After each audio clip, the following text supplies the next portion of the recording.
ಮಂತ್ರನೇ.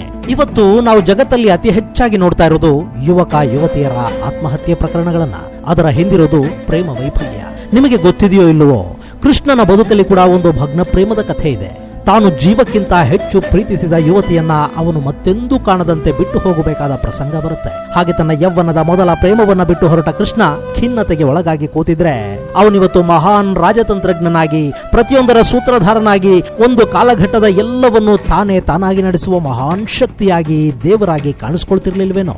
ಹುಟ್ಟಿದ ಕೂಡಲೇ ಮಥುರೆಯಿಂದ ಗೋಕುಲಕ್ಕೆ ಬಂದ ಕೃಷ್ಣ ಅಲ್ಲಿ ವೃಂದಾವನವನ್ನ ಸೇರಿದ. ಅಲ್ಲಿ ತನ್ನ ಲೀಲೆಗಳಿಂದಲೇ ಗೋಪ ಬಾಲಯರ ಮನಗೆದ್ದಿದ್ದ. ಅವನ ಅದ್ಭುತವಾದ ಕೊಳಲನಾದಕ್ಕೆ ಮನಸೋಲದವರು ಯಾರಿದ್ರು? ಹಾಗಿದ್ದ ದಿನಗಳಲ್ಲೇ ಅವನಲ್ಲೊಂದು ಪ್ರೀತಿ ಅಂಕುರವಾಯಿತು. ಅದು ಕೂಡ ಗೋಪ ಬಾಲೆಯ ಜೊತೆಗೆ. ರಾಧೆ ಶ್ರೀಕೃಷ್ಣನಿಗಿಂತ ವಯಸ್ಸಲ್ಲಿ 5-6 ವರ್ಷ ದೊಡ್ಡವಳಿರಬಹುದು. ಅವರಿಬ್ಬರ ಅದ್ಭುತ ಪ್ರೇಮಕ್ಕೆ ಅವರ ವಯಸ್ಸು ಯಾವತ್ತೂ ಅಡ್ಡಿಯಾಗಲಿಲ್ಲ. ಪ್ರೀತಿ ಅಂದ್ರೇನು? ಅದು ಮನಸ್ಸಿಗೆ ಸಂಬಂಧಿಸಿದ್ದು. ಒಬ್ಬರನ್ನೊಬ್ಬರು ಬಿಟ್ಟಿರಲಾಗದ ಒಂದು ದೈವೀಯ ಅನುಭೂತಿ ಪ್ರೇಮ. ದೇಹದ ವಾಂಛೆಗಳನ್ನ ಮೀರಿದ, ಕೇವಲ ಮನಸ್ಸಿಗೆ ಮಾತ್ರ ಸಂಬಂಧಿಸಿದ ಶುದ್ಧಾತಿ ಶುದ್ಧ ಪ್ರೀತಿ ಅದು. ನನಗೆ ಗೊತ್ತಿಲ್ಲ ನಿಮ್ಮಲ್ಲಿ ಅದೆಷ್ಟು ಜನ ಅಂಥದ್ದೊಂದು ದಿವ್ಯ ಪ್ರೇಮವನ್ನ ಅನುಭವಿಸಿದಿರೋ ನನಗೆ ಗೊತ್ತಿಲ್ಲ.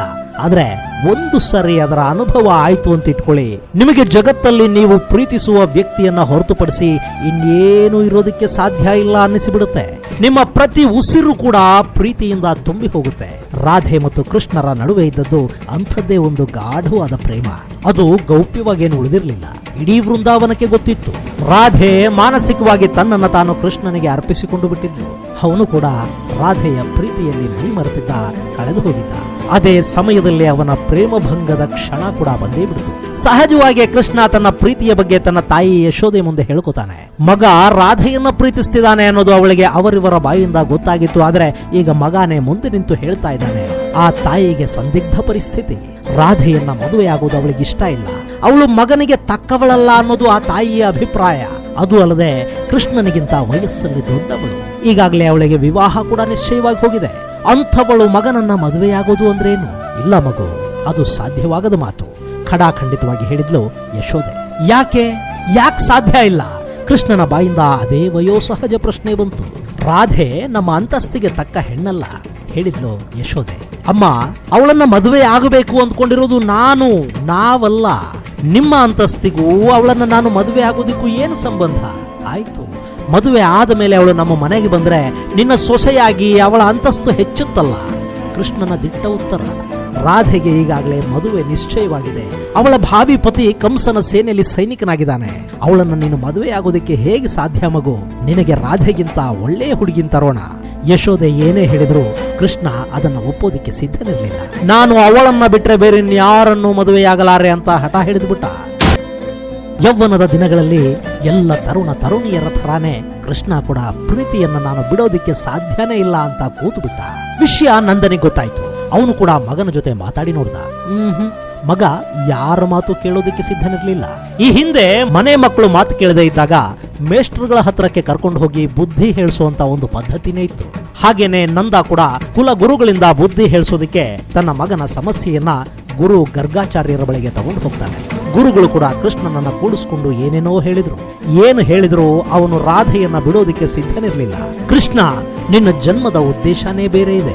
ನೀನು ಧರ್ಮ ಸಂಸ್ಥಾಪನೆಗಾಗಿ ಹುಟ್ಟಿದವನು ಅಂತ ಹೇಳಿದ್ರು ಆಚಾರ್ಯ ಗರ್ಗರು. ಹಾಗಾದ್ರೆ ನನ್ನ ಪ್ರೇಮವನ್ನ ಕೊಲ್ಲೋ ಮೂಲಕ ಆರಂಭದಲ್ಲೇ ನನ್ನಿಂದ ಅನ್ಯಾಯ ಯಾಕೆ ಮಾಡಿಸ್ತಿದ್ದೀರಿ ಗುರುಗಳೇ ಅಂತ ಮರುಪ್ರಶ್ನಿಸಿದ್ದ ಕೃಷ್ಣ. ನೀನು ಸಮಾಜದ ಮುಖಂಡನ ಮಗ, ರಾಧೆ ಸಾಧಾರಣ ಕುಟುಂಬದ ಹೆಣ್ಣು ಮಗಳು. ಭೂಮಿ ಆಕಾಶದ ನಡುವೆ ಇರುವಷ್ಟು ದೂರ ನಿಮ್ಮಿಬ್ಬರ ನಡುವೆ ಇದೆ ಎಂದ್ರು ಆಚಾರ್ಯರು. ಆಕಾಶ ಮಳೆಗರೆದಾಗ್ಲೇ ತಾನೇ ಭೂಮಿ ಫಲ ಬಿಡೋದು. ಅವೆರಡರ ನಡುವೆ ದೂರ ಎಲ್ಲಿಂದ ಬಂತು ಅಂತ ಕೇಳ್ದ ಕೃಷ್ಣ. ಆಚಾರ್ಯರಿನ್ನೇನು ತಾನೇ ಹೇಳೋದಿಕ್ಕೆ ಸಾಧ್ಯ? ಅವರು ಕೆಲ ಸತ್ಯಗಳನ್ನ ಅನಿವಾರ್ಯವಾಗಿ ಕೃಷ್ಣನಿಗೆ ಹೇಳಲೇಬೇಕಾಯ್ತು. ಕೃಷ್ಣ, ನಿನ್ನ ಜೊತೆ ವಾದ ಮಾಡೋ ಶಕ್ತಿ ನನಗಿಲ್ಲ ಮಗು. ನಾರದರು ಹೇಳಿದ ಒಂದೇ ಒಂದು ಮಾತನ್ನ ನಿನಗೆ ಹೇಳ್ತೀನಿ ಕೇಳು. ನೀನು ಈ ಯಶೋದೆ ನಂದಗೋಪನ ಮಗನಲ್ಲ, ಕಂಸನ ತಂಗಿ ದೇವಕಿಯ ಮಗ. ನೀನು ಮಾಡಬೇಕಾದ ಕರ್ತವ್ಯಗಳು ತುಂಬಾನೇ ಇವೆ. ನಿನ್ನ ಬದುಕು ಈ ವೃಂದಾವನಕ್ಕೆ, ಗೋವರ್ಧನಗಿರಿಗೆ, ಗೋಕುಲಕ್ಕೆ ಸೀಮಿತವಾಗಿ ಹೋಗಬಾರದು. ನಿನ್ನ ಹೆತ್ತ ತಂದೆ ತಾಯಿ ಇಬ್ಬರು ಕಂಸನ ಸೆರೆಮನೆಯಲ್ಲಿದ್ದಾರೆ. ಕಂಸನ ಉಪಟಳ ಮೇರೆ ಮೀರಿದೆ. ನೀನು ಸಮಾಜವನ್ನ ಕಾಪಾಡಬೇಕಾದ ಜವಾಬ್ದಾರಿಯನ್ನ ಹೊರ್ತೀಯಾ ಅನ್ನೋ ಕನಸು ಸಾಕಷ್ಟು ಜನರ ಮನಸ್ಸಲ್ಲಿದೆ. ಹಾಗಿರುವಾಗ ನೀನು ರಾಧೆಯೊಬ್ಬಳಿಗೆ ಸ್ವಂತವಾಗಿ ಹೋದ್ರೆ ನಿನ್ನನ್ನೇ ನಂಬಿರುವ, ನಿನ್ನಿಂದ ಕಂಸನ ಸಂಹಾರವಾಗುತ್ತೆ ಅಂತ ಚಾತಕ ಪಕ್ಷಿಗಳಂತೆ ಕಾಯ್ತಾ ಇರುವ ಆ ಜನರ ಸಾವಿರ ಸಾವಿರ ನಿರೀಕ್ಷೆಗಳು ಏನಾಗಬೇಕು ಮಗು? ಗರ್ಗಾಚಾರ್ಯರ ಈ ಮಾತುಗಳು ಕೃಷ್ಣನ ಮನಸ್ಸಿನ ಮೇಲೆ ಪರಿಣಾಮ ಬೀರಿದವು. ಇಲ್ಲಿ ನೀನು ದೈವಾಂಶ ಸಂಭೂತ, ನೀನು ವಿಷ್ಣುವಿನ ಪ್ರತಿರೂಪ, ಇದ್ಯಾವುದನ್ನು ಗರ್ಗರು ಹೇಳಲಿಲ್ಲ. ಅವರು ಸಮಾಜ ಹಾಗೂ ಕುಟುಂಬದ ವಿಷಯದಲ್ಲಿ ಕೃಷ್ಣನ ಜವಾಬ್ದಾರಿಯನ್ನಷ್ಟೇ ನೆನಪು ಮಾಡಿಕೊಟ್ಟಿದ್ರು. ನಿಮ್ಮ ಮನೆಗಳಲ್ಲಿ ನೆನಪು ಮಾಡಿಕೊಡೋ ರೀತಿನೇ ಅದು ಕೂಡ. ಅಲ್ಲಿಗೆ ಕೃಷ್ಣ ತನ್ನ ಪರಿಸ್ಥಿತಿಯನ್ನ ಅರ್ಥ ಮಾಡಿಕೊಳ್ಳೋ ಪ್ರಯತ್ನ ಮಾಡ್ದ. ಅವನ ಮನಸ್ಸು ಭಾರವಾಗಿತ್ತು. ಅವನೀಗ ಜೀವನದ ಅತಿ ದೊಡ್ಡ ನಿರ್ಧಾರವನ್ನ ಕೈಗೊಳ್ಳಬೇಕಿತ್ತು. ರಾಧೆಯನ್ನ ಬಿಟ್ಟು ಲೋಕದ ಕಡೆಗೆ ನಡೀಬೇಕಾ, ಅಥವಾ ಲೋಕವನ್ನ ಬಿಟ್ಟು ಅಂದ್ರೆ ತನ್ನ ಜವಾಬ್ದಾರಿಗಳನ್ನ ಬಿಟ್ಟು ರಾಧೆಯ ಜೊತೆಗೆ ಸಂತೋಷವಾಗಿ ಇದ್ದು ಬಿಡಬೇಕಾ? ತಾನು ರಾಧೆಯೊಂದಿಗೆ ಮಾತ್ರ ಸಂತೋಷವಾಗಿದ್ರೆ ತನ್ನನ್ನ ನಂಬಿದ ಲೋಕದ ಗತಿಯೇನು? ಬಿಟ್ಟು ಹೋದ್ರೆ ತನ್ನ ಹಾಗೂ ರಾಧೆಯ ಗತಿಯೇನು? ಕೃಷ್ಣನ ಮನಸ್ಸಲ್ಲಿ ಅದು ಎಂಥ ಆಲೋಚನೆಗಳ ಚಕ್ರ ಸುಳಿಯದ್ದಿತ್ತೋ. ಅವನಿಗೆ ಏಕಾಂತ ಬೇಕಿತ್ತು. ಸದಾ ಅವನು ಇಷ್ಟಪಡ್ತಿದ್ದ ಗೋವುಗಳ ಜೊತೆ, ಗೋಪಾಲರ ಜೊತೆ ಸದಾ ಕಾಲ ಕಳೆಯುತ್ತಿದ್ದ ಗೋವರ್ಧನಗಿರಿಯ ಸಮೀಪ ಬಂದ. ಅಲ್ಲಿ ತಾನೊಬ್ಬನೇ ಏಕಾಂತದಲ್ಲಿ ಕೂತು ಬಿಟ್ಟ. ಅದೆಷ್ಟು ಹೊತ್ತಲ್ಲಿ ಹಾಗೆ ಒಬ್ಬನೇ ಕೂತಿದ್ನೋ, ಕೃಷ್ಣ ಅಲ್ಲಿ ಕಣ್ಣೀರು ಹಾಕಿದ್ನ, ಬಿಕ್ಕಳಿಸಿದ್ನ, ಭೋರ್ಗರೆದು ಹತ್ತಿದ್ನ, ಅದು ಅವನಿಗಲ್ಲದೆ ಬೇರಿನ್ಯಾರಿಗೂ ಗೊತ್ತಾಗಲಿಲ್ಲ. ಕೃಷ್ಣ ಅದೆಷ್ಟೋ ಹೊತ್ತಿನ ನಂತರ ತಾನು ಕೂತಿದ್ದ ಜಾಗದಿಂದ ಮೇಲೆದ್ದ.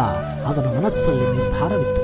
ಅವನು ನಿಧಾನವಾಗಿ ಗೋವರ್ಧನಗಿರಿಯಿಂದ ಇಳಿದು ವೃಂದಾವನಕ್ಕೆ ಬಂದ. ಅದಾದ ಕೆಲವೇ ದಿನಗಳಲ್ಲಿ ಪೌರ್ಣಮಿ ಇತ್ತು. ಅವತ್ತು ವೃಂದಾವನದಲ್ಲಿ ಕೃಷ್ಣನೇ ಒಂದು ವಿದಾಯದ ಕೂಟ ಏರ್ಪಡಿಸ್ತಾನೆ. ಅಲ್ಲಿ ನೃತ್ಯ, ಸಂಗೀತ ಗೋಷ್ಠಿಗಳ ಗೋಪಿಕೆಯರು ಕೃಷ್ಣನೊಂದಿಗೆ ಸಂತೋಷವಾಗಿ ಕುಣಿದ್ರು, ಹಾಡಿದ್ರು, ಎಲ್ಲ ಆಯಿತು. ಅಲ್ಲೇ ಇದ್ದ ರಾಧೆಯ ಬಳಿ ಸಾರಿದ ಕೃಷ್ಣ ಅವಳನ್ನು ತನ್ನ ಬಾಹುಗಳಲ್ಲಿ ಬಂಧಿಸ್ತಾನೆ. ಅಂತಿಮವಾಗಿ ಅವಳನ್ನು ಚುಂಬಿಸ್ತಾನೆ. ಅವಳ ಕಣ್ಣಲ್ಲಿ ಧಾರಾಕಾರವಾಗಿ ಹರಿತಿದ್ದ ನೀರನ್ನ ತನ್ನ ಬೆರಳುಗಳಿಂದ ಒರೆಸ್ತಾನೆ. ತನ್ನನ್ನ ಬೀಳ್ಕೊಡುವಂತೆ ಕೇಳ್ಕೋತಾನೆ. ಅವಳ ನೆನಪಿಗಾಗಿ ತನ್ನ ಸಂಗೀತವನ್ನ, ಕೊಳಲಿನ ದಿವ್ಯ ನಾದವನ್ನ ಅವಳಿಗೆ ಅರ್ಪಿಸಿ ಬಿಡ್ತಾನೆ. ಅದಾದ ಮೇಲೆ ಕೃಷ್ಣ ಮತ್ತಿನ್ಯಾವತ್ತೂ ಕೊಳಲನ್ನ ನುಡಿಸಲೇ ಇಲ್ಲ. ಅಲ್ಲವರು ಮೌನವಾಗಿ ಮಾತಾಡ್ಕೊಂಡ್ರು. ಹಾಗಾದ್ರೆ ಕೃಷ್ಣ, ನನ್ನನ್ನು ನೀನು ಮದುವೆ ಆಗೋದೇ ಇಲ್ವಾ? ಒಮ್ಮಳಿಸಿ ಬರ್ತಿದ್ದ ದುಃಖದಲ್ಲಿ ಕೇಳಿದ್ಲು ರಾಧೆ. ನನ್ನ ಆತ್ಮ ನೀನು, ನಿನ್ನ ಆತ್ಮ ನಾನು. ನಾವಿಬ್ಬರು ಎರಡು ದೇಹಗಳ ಒಂದೇ ಆತ್ಮ ಆಗಿರುವಾಗ, ಅಂದ್ರೆ ನೀನೇ ನಾನು, ನಾನೇ ನೀನು ಆಗಿರುವಾಗ ವಿವಾಹ ಅನ್ನೋ ಬಾಹ್ಯ ಬಂಧನ ನಮಗೆ ಬೇಕಾ? ಅಲ್ಲದೆ ಎರಡು ಜೀವಗಳು ಒಂದೇ ಆದ ಮೇಲೆ ನನ್ನನ್ನ ನಾನೇ ಅದು ಹೇಗೆ ಮದುವೆ ಆಗೋದಿಕ್ಕೆ ಸಾಧ್ಯ? ಮಾಧುರ್ಯ ತುಂಬಿದ ದನಿಯಲ್ಲಿ ಕೇಳಿದ್ದ ಕೃಷ್ಣ. ರಾಧೆಯ ಅಂತರಂಗದ ಕಣ್ಣುಗಳು ತೆರೆಕೊಂಡು, ಅಂದ್ರೆ ಕೃಷ್ಣ ಬೇರೆಯಲ್ಲ, ನಾನು ಬೇರೆಯಲ್ಲ. ಅಂಥದ್ದೊಂದು ದಿವ್ಯ ಪ್ರೇಮ ತ್ಯಾಗಮಯಿ ಆಗಬೇಕೇ ಹೊರತು ಸ್ವಾರ್ಥಿಯಾಗಬಾರದು. ಕೃಷ್ಣನನ್ನ ಅವನ ಮುಂದಿನ ಕರ್ತವ್ಯದ ನಿರ್ವಹಣೆಗಾಗಿ ನಾನು ಬಿಟ್ಟುಕೊಡ್ಬೇಕು. ಹಾಗೆ ಮಾಡದೆ ಹಠ ಹಿಡಿದು ಕೂತರೆ ನನ್ನ ಕೃಷ್ಣನ ಬೆಳವಣಿಗೆಯನ್ನ ನಾನೇ ನನ್ನ ಸ್ವಾರ್ಥದಿಂದ ತಡೆದ ಹಾಗಾಗತ್ತೆ. ರಾಧೆ ಕಣ್ಣಲ್ಲಿ ಸುರಿತಿದ್ದ ನೀರನ್ನು ಒರೆಸ್ಕೋತಾಳೆ, ಮುಖದಲ್ಲಿ ನಗುವನ್ನು ತುಂಬಿಕೋತಾಳೆ, ಸಂತೋಷದಿಂದ ಕೃಷ್ಣನನ್ನ ಬೀಳ್ಕೊಡ್ತಾಳೆ. ಹಾಗೆ ಭಾರವಾದ ಹೃದಯದೊಂದಿಗೆ ತನ್ನ ಮೊದಲ ಪ್ರೀತಿಯಿಂದ ದೈಹಿಕವಾಗಿ ದೂರವಾದ ಕೃಷ್ಣ ಖಿನ್ನತೆಗೆ ಬೀಳಲಿಲ್ಲ. ಬದಲಿಗೆ ವಿವಿಧತೆಯಲ್ಲಿ ತನ್ನನ್ನು ತಾನು ತೊಡಗಿಸಿಕೊಂಡ. ತನ್ನ ಪ್ರೇಮ ವೈಫಲ್ಯವನ್ನು ಶಕ್ತಿಯನ್ನಾಗಿ ಮಾಡಿಕೊಂಡ. ಸಾಧನೆಯಲ್ಲಿ ತೊಡಗಿಸಿಕೊಂಡ. ಸಕಲ ವಿದ್ಯೆಗಳನ್ನ ಅರಿದು ಕುಡಿದ. ಎಂಥ ಸನ್ನಿವೇಶವನ್ನು ಎದುರಿಸಬಲ್ಲ ಮಾನಸಿಕ ಸ್ಥೈರ್ಯ, ನಿಬ್ಬರಗಳನ್ನು ಮೈಗೂಡಿಸಿಕೊಂಡ. ಎಲ್ಲ ಬಂಧನಗಳಾಚೆ ತಾನೇ ತಾನಾಗಿ ಬೆಳೆಯತೊಡಗಿದ್ದ. ಗೆಳೆಯರೇ, ಇದು ಗೋಪಬಾಲನೊಬ್ಬ ವಿಫಲ ಪ್ರೇಮವನ್ನ ಮರೆತು ಸಾಧನೆಯ ಮಾರ್ಗ ಹಿಡಿದ ಸ್ಫೂರ್ತಿದಾಯಕ ಕಥೆ. ಇವತ್ತು ಕೃಷ್ಣನಂತೆ ಮೊದಲ ಪ್ರೇಮವನ್ನ ಕಳ್ಕೊಂಡ ನಂತರ ಕೂಡ ಧೃತಿಗೆಡದೆ ತಮ್ಮ ಬದುಕಲ್ಲಿ ಮಹತ್ತರವಾದ ಸಾಧನೆ ಮಾಡಿರೋ ಸಾಕಷ್ಟು ಜನ ಇದ್ದಾರೆ. ಈ ಜಗತ್ತಲ್ಲಿ ಎಲ್ಲರೂ ಕಾರಣ ಜನ್ಮರೇ. ಪ್ರತಿ ಹುಟ್ಟಿಗೂ ಒಂದು ಕರ್ತವ್ಯ ಇರುತ್ತೆ, ಕಾರಣ ಇರುತ್ತೆ. ಬದುಕು ದೇವರು ಕೊಟ್ಟ ವರ ಅಷ್ಟೇ ಅಲ್ಲ, ನಮ್ಮನ್ನ ಒಂದು ಕರ್ತವ್ಯಕ್ಕಾಗಿ ಈ ಭೂಮಿಗೆ ಕಳುಹಿಸಿಕೊಟ್ಟಿದ್ದಾನೆ ಅನ್ನೋದನ್ನ ನಾವು ಯಾವತ್ತೂ ಮರಿಬಾರದು. ವೈಫಲ್ಯಗಳು ನಮ್ಮನ್ನ ಮಾನಸಿಕವಾಗಿ ಗಟ್ಟಿಗೊಳಿಸಿದ್ರೆ ನಾವು ದಿಗಂತದೆತ್ತರದ ಸಾಧನೆಗಳನ್ನ ಮಾಡೋದಕ್ಕೆ ಸಾಧ್ಯವಾಗುತ್ತೆ. ಗೆಳೆಯರೇ, ಇದು ರಾಧಾಕೃಷ್ಣರ ಕಥೆ. ಮುಂದೆ ಕೂಡ ಕೃಷ್ಣನ ಹೆಸರಿನ ಮುಂದೆ ರಾಧೆ ಅನ್ನೋ ಹೆಸರು ಸೇರ್ತೆ ಹೊರತು ಕೃಷ್ಣನ ಹೆಸರಿನ ನಂತರ ರಾಧೆಯಾಗಲಿಲ್ಲ. ಅದಕ್ಕೆ ಕಾರಣ ಆ ರಾಧೆ ಮಾಡಿದ ತ್ಯಾಗ. ಗೆಳೆಯರೇ, ಮುಂದಿನ ಸಂಚಿಕೆಯಲ್ಲಿ ಈ ರಾಧೆಯ ಬಗ್ಗೆ ಮತ್ತಷ್ಟು ಮಾಹಿತಿಯನ್ನು ನಿಮಗೆ ಕೊಡ್ತೀನಿ. ಮತ್ತೊಂದು ವಿಶೇಷ ಜೊತೆಗೆ ಮುಂದಿನ ಸಂಚಿಕೆಯಲ್ಲಿ ಭೇಟಿಯಾಗೋಣ. ಅಲ್ಲಿವರೆಗೆ ಜೈ ಹಿಂದ್, ಜೈ ಕರ್ನಾಟಕ.